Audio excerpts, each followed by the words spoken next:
What You Missed When You Didn't Exist. I am Corbett, and I am 53. And I'm Lucy, and I'm 24. And obviously, with that generational gap, I have to inform Lucy about all the things she missed when she did not exist. And today, we're talking about suicide.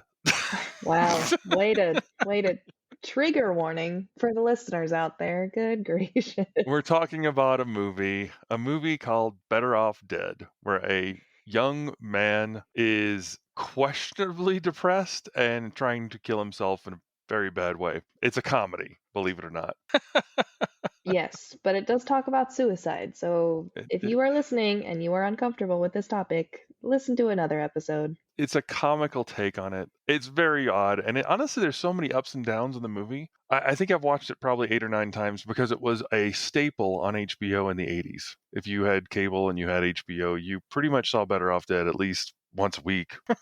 Jeez. It was a show. It was something to watch. And it's a funny show. It is actually pretty interesting and has a lot of diversity to it. More than I thought. I was thinking like, oh, there's going to be something here that's going to be totally out, just bad. And overall, it was fun to rewatch again. The general gist of it is a guy is obsessively in love with this girl who immediately dumps him for the jock, who of course is the jerk and pushes him around and is in a ski town, which is in California. I don't know how that is. I guess they go to Tahoe. Yes, it'd have to be really close though. But the point being that most of the scenes are in their neighborhood, there's no snow on the ground. Yes. And they keep going skiing. Yes. So anyway, he gets dumped by a young blonde girl, and she goes off with the jerk, who then treats him like crap. He has all these sort of whimsical fantasy daydreams about things going differently. I would say it has a certain Scrubs vibe to it.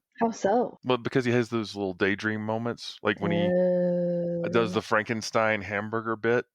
Yes, this is true. And there's a couple other cartoons and things that pop up here and there. It's a wacky, whimsical kind of comedy with a general message of the person who's trying to help you is probably the person who likes you, I guess. I don't know. Wow. That's the Great. best I got.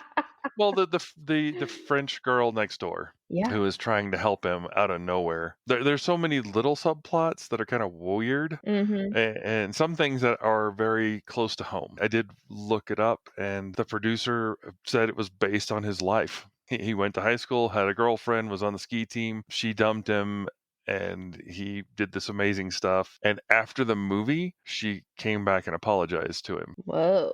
Like that, so there was something that came out of that, I guess. That's pretty crazy. That's the weird part, though. It does revolve, like the suicide attempts. He said he did try that stuff.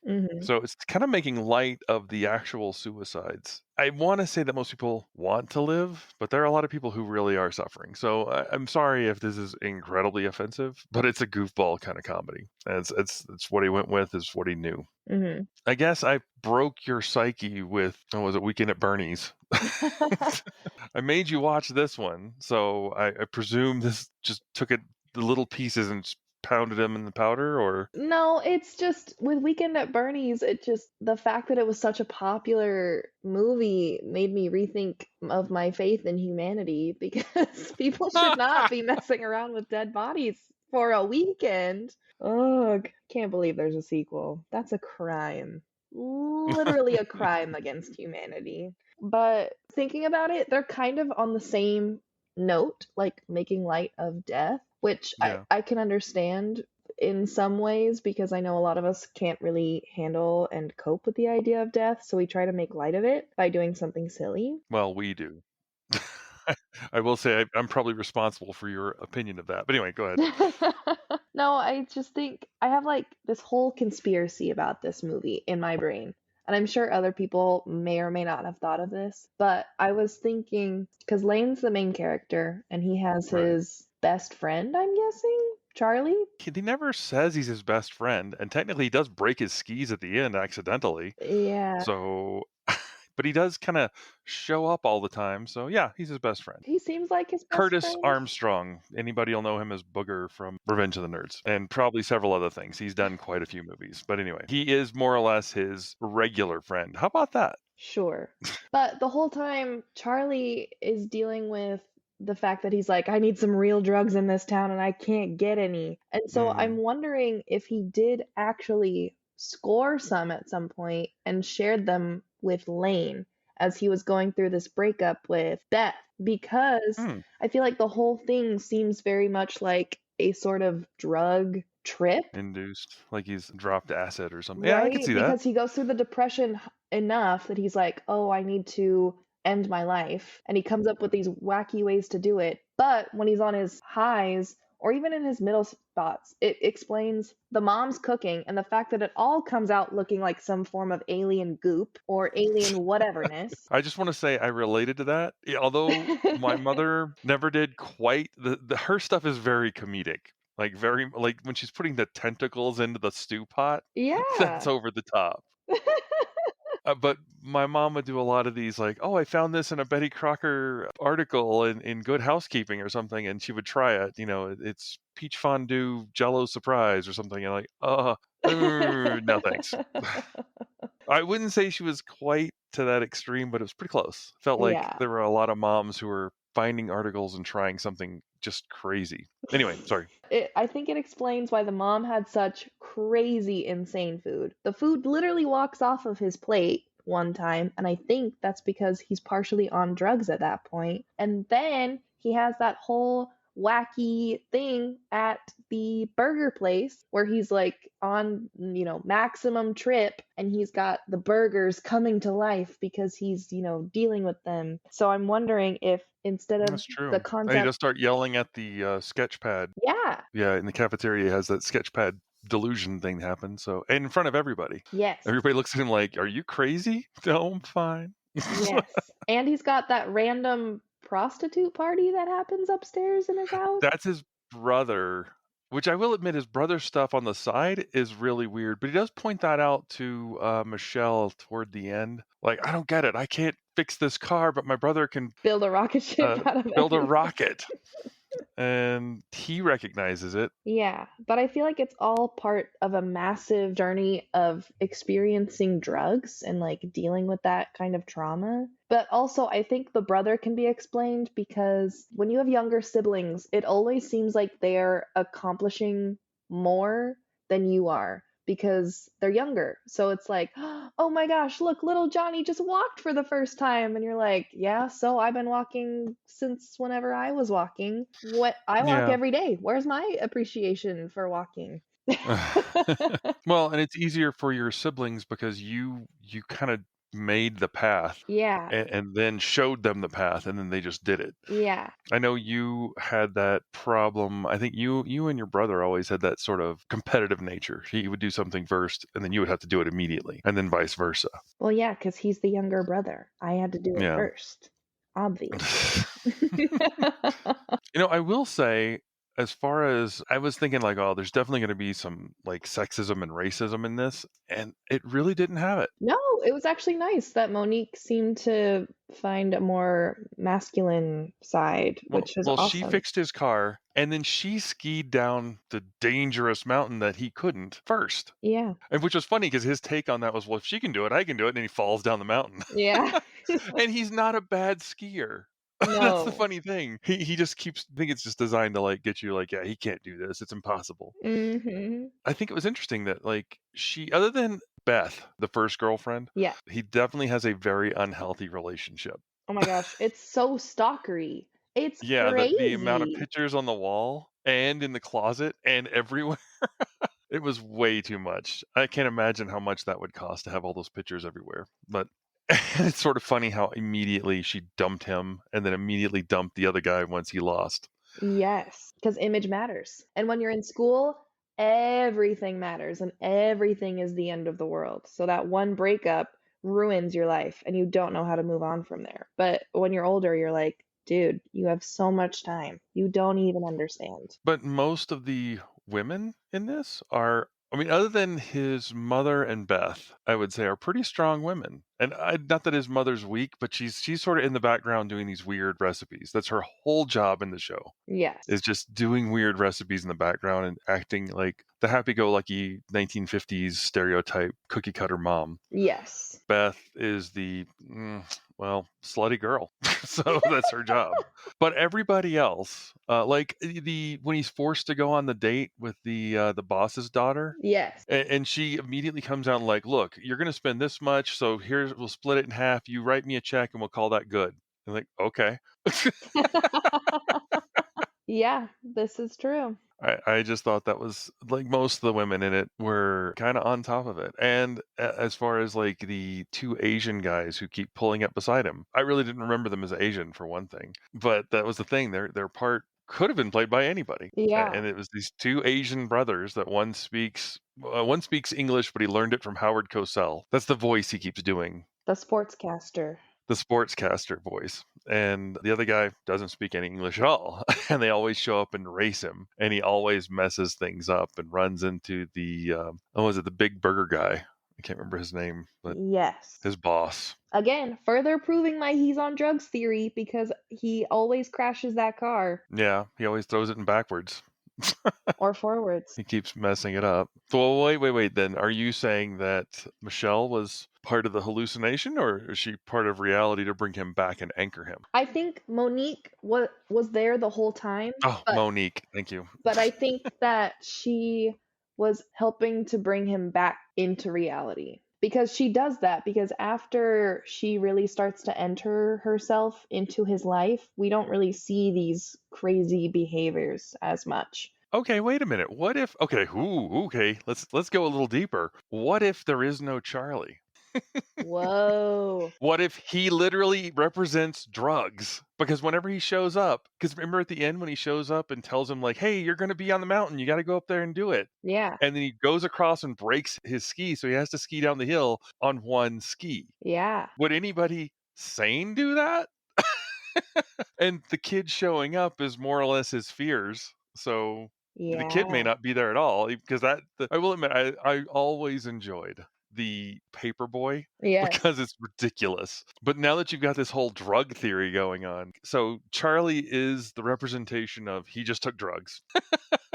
Yeah, it could be, or it could be like his dealer, and that's why we see him regularly, but he doesn't seem like a best friend because he kind of relies on him and needs him for a little bit, and Well, then and he keeps getting him into positions like he's the one who pushes him off the bridge. yeah, He does not come across like a friend as much as a person who's there. exactly. That's a pretty neat theory. I know. Because the drug part and then the fact that Charlie is either the representation of drugs or the dealer. Either way, kind of the same. And that kind of puts the whole thing into a totally different perspective. Hmm. Yeah, it was crazy. Oh, and the neighbor, quirky neighbor. Ricky. Yeah, I thought he was a little weird and creepy for a lot of reasons. Well, yes. I was thinking Ricky is almost a reflection of Lane when he is still obsessing about Beth because Ricky is obsessing about Monique. And Lane Oh. sees it as disgusting because Ricky is supposed to represent this like terrible character and he's super obsessed and he's speaking the international language and he thinks he's being romantic. But Lane sees it as gross and everyone else sees it as gross. So I think he finally realizes that switch and that click at the end of like I shouldn't be obsessing about this girl that clearly doesn't want me back because it's not healthy and it's gross. I did think him getting a love interest at the end was a bit weird. I thought it was cute because he finally grew away from his mom. Well, it's cute, but I think it would have been much funnier if it was the girl with the retainer from the date. Oh, yeah. No, that makes sense. That full That circle would that moment. you have a full circle moment, you have it brought back together, and he would be then it would be like, well, okay, this could be better for me. Instead of, hey, she looks like me, so now I have somebody with similar feelings, maybe. Maybe? I don't know. I don't know. I mean, if you watch him do the dance at the dance, which was bizarre. Yeah. I don't understand if that was like a prom or a homecoming or what, because it was right around the same time as Christmas somehow. It was their New Year's Eve dance. Oh, okay. Yeah. But it didn't feel like a New Year's Eve dance. It felt like A dance?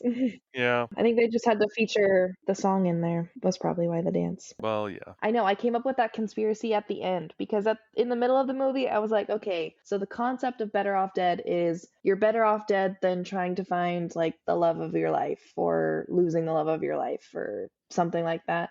But then I realized Mhm. if he was on drugs, then maybe you're better off dead than trying to live a life with drugs.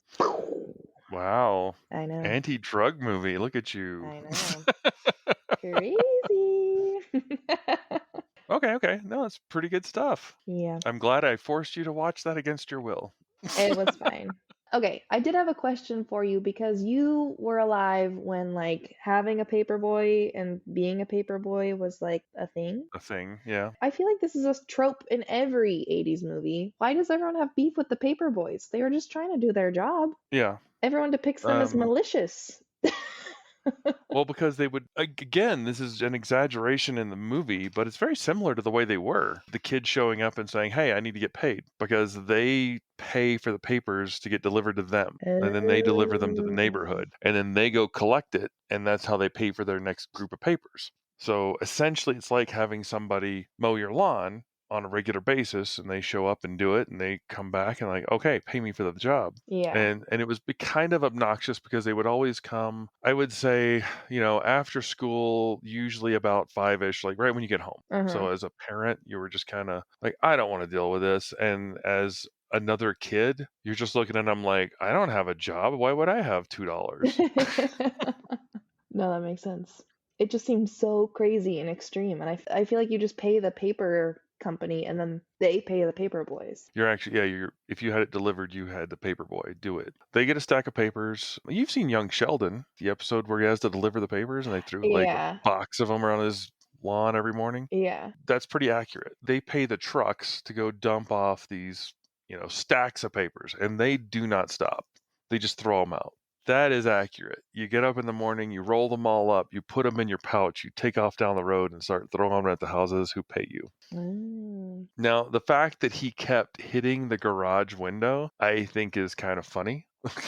But if that had happened and that kid showed up on your doorstep and said, I want my $2, he's like, well, guess how much those windows cost? Yeah.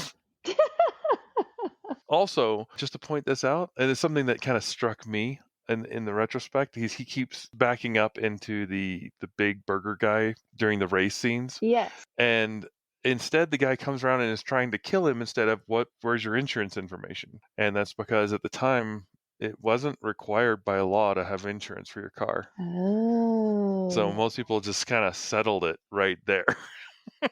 Whoa, that's crazy.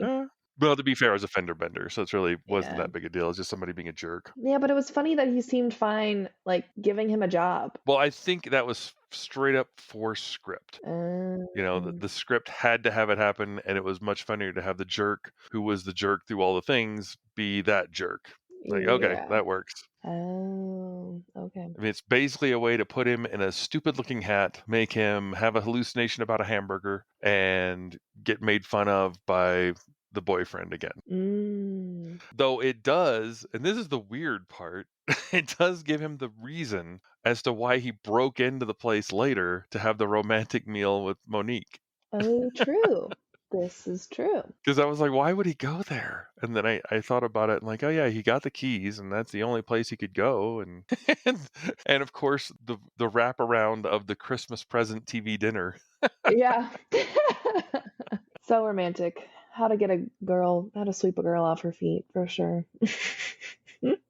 Yeah, I gotta admit, he wasn't exactly winning me, but I guess the French girls like different stuff. Oh my gosh. I was prepared to go on a full rant about the foreign exchange program. Oh, it was Mhm. going to be crazy because they were expecting the foreign exchange student to speak perfect English when she came to America. And I hate the fact that as Americans, we are known to be well, I only speak English. Why would I speak any other language? And then everyone's complaining that immigrants are taking our jobs, and the immigrants are getting the jobs because they speak multiple languages. Yeah. Why would you only hire someone that can only speak to one kind of clientele instead of as many clientele as possible? Ugh.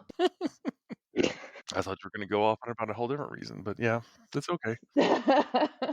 Eh, That is a whole different story. So yeah, Yeah, that is a whole something to different worry about. story.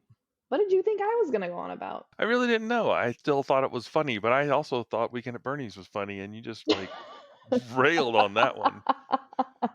Oh, jeez. Though to be fair, I haven't seen this in a while, so I had to rewatch it myself just Mm, to to get back into the vibe because I was like, oh yeah, and I was mixing it up in my head with One Crazy Summer, which was a different movie but similar setup, and the cartoons were in it, and there's just I know there's a couple different funny parts that just pop in, and it's mm. about like this where it's so many random things that make the story. It's still a good story, and it has a lot of the classic tropes of the '80s. Yes, it does. The typical the high school jerk, though I will admit, as a teenager in Texas, I could not relate to or understand a high school ski team. Yeah. It's like, how is that even possible? Who on earth would live near a place where you would go skiing all the time? That's ridiculous. Yeah. A ski jock is a very specific breed of jerk. I will say that. It's different than football or wrestling jock because it's the air of privilege that also comes along with being able to ski, which is different from football jock. Mm, so it's a well-trained jerk. Yes. They have the money to back it up, whereas I feel like most Oh, football jocks don't have the money to back that okay, up. that is true. Yeah, Because you let sophisticated the common people sports. go hurt themselves. Mm, that's fine. It's okay. It happens. It's part of life. So I guess this has been What You Missed When You Didn't Exist. And I think the lesson we learned is don't do drugs. Don't do drugs. You are not better off dead. Better off alive. Better all around.